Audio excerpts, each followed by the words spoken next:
Now we will have the Geoff Diehl, the endorsed Republican candidate, Patricia St. Is it Aubin? Aubin. Patricia St. Aubin will come up and introduce Geoff.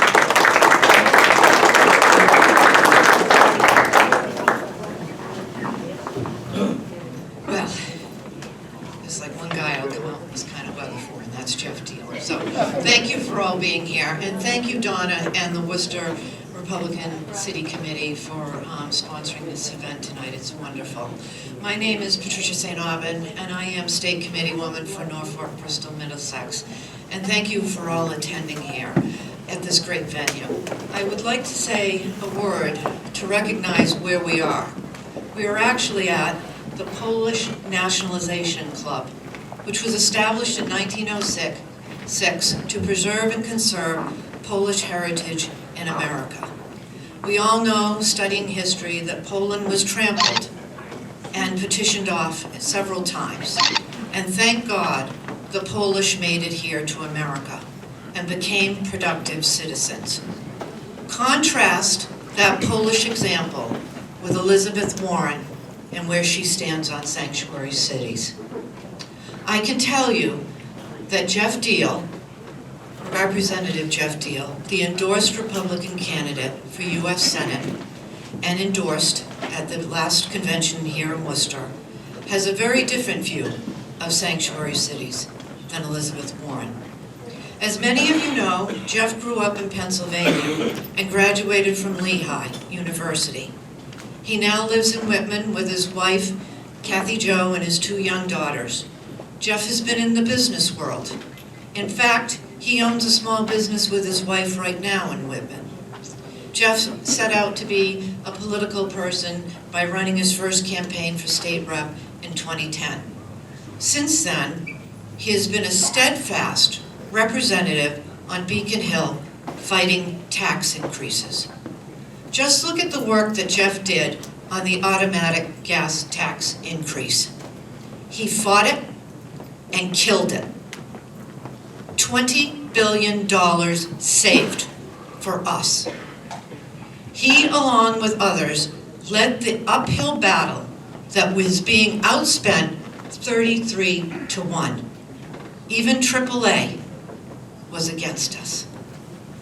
Next, we saw Geoff enter the fray with the big guns who wanted the Olympics in Boston. Again, a case of a boondoggle that would have strapped us, you and I, all of us, with taxes for a 2-week event for God only knows how long we'd have to pay that one off. In 2016, Geoff was one of the few Republican elected officials to come out early and wholeheartedly in support of Donald Trump. In fact, he became Massachusetts co-chair of the Trump campaign. Now, if Geoff is willing to put his neck out again and again for us here, then what can we expect out of him in Washington, D.C.? Great things. By killing the automatic gas tax in 2014 and saving us $2 billion, Geoff is going to do fine things for us in Washington, D.C. It is my pleasure to introduce the Massachusetts Republican endorsed U.S. Senate candidate, Geoff Diehl.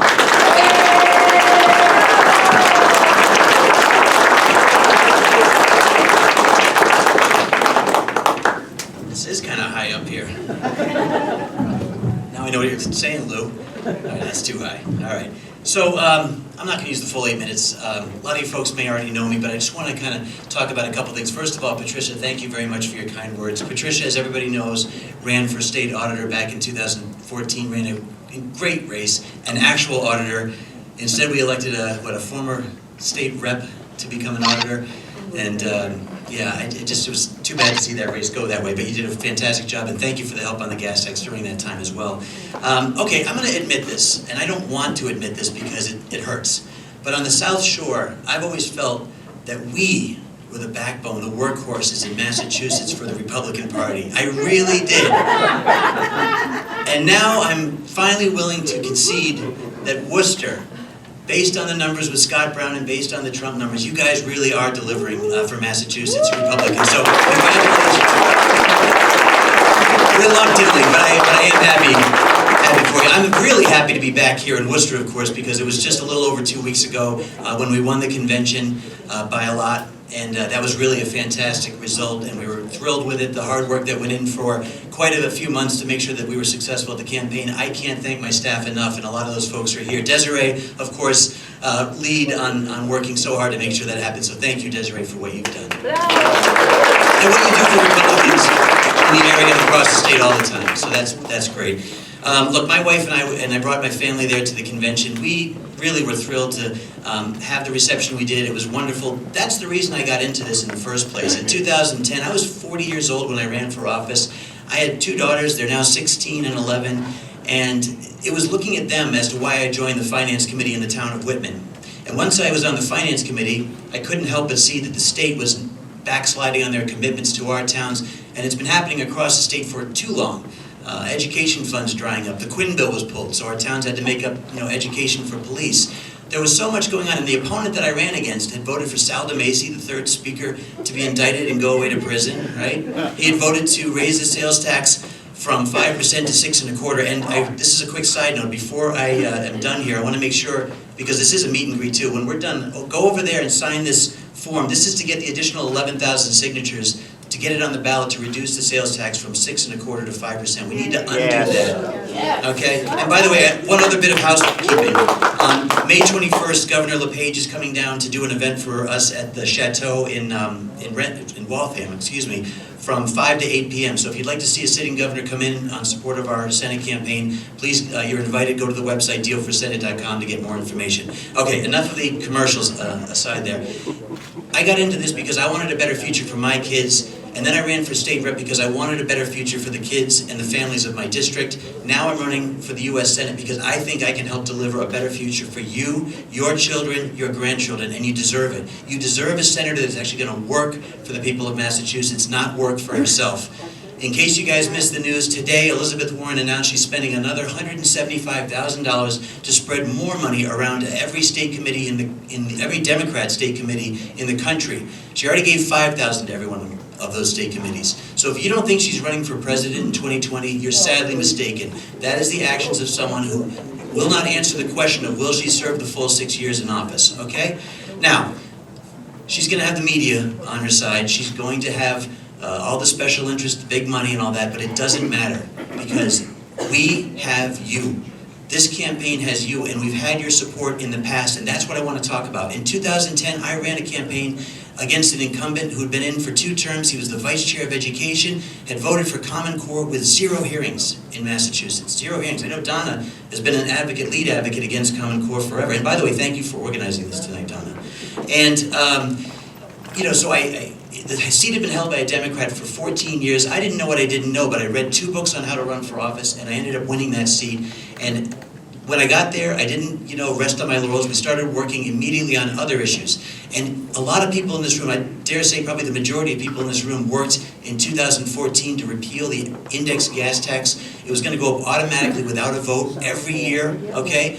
That to me is taxation without representation. 20 years from now, no legislator on Beacon Hill would have been responsible for the only tax going up every year without a vote.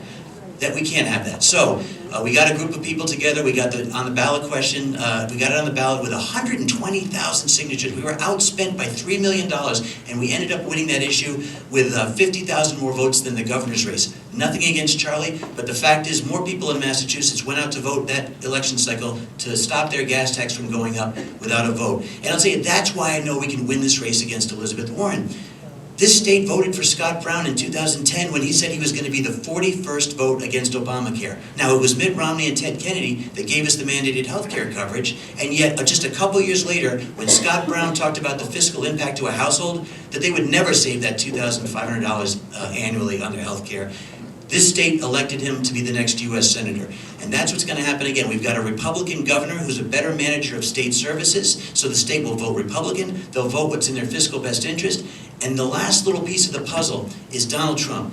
Look at what's happening now. In Massachusetts, We just reported $809 million over benchmark of what was expected, and a lot of that they're pointing to the fact that the tax reform that passed down in Congress just at the end of last year is now delivering to Massachusetts that economic stimulus that's allowing businesses to hire more people, to give people raises, to give people bonuses. It's happening here in Massachusetts, and Trump is the reason. He got 20,000 Democrats to unenroll and vote for him in 2016. He got 1,088,000 votes, and that was actually more than Governor Baker got. Again, nothing against the governor, but the voters are out there that want to send someone to Washington to actually get the job done. Elizabeth Warren has no interest in trying to help us, no common interest with anybody in this room. And so my goal is to work with you all, the grassroots team in this state, to win over those independents, win over those conservative Democrats, and make sure that we actually have a voice down in Washington, actually have a seat at the table with a Republican Congress and a Republican White House. So it is my goal to work to make sure that veterans get the services they deserve after putting their lives on the line, making sure the VA hospital system is up to speed for what they need. There's more women serving in the military. We need more women serving as practitioners in the VA hospital system.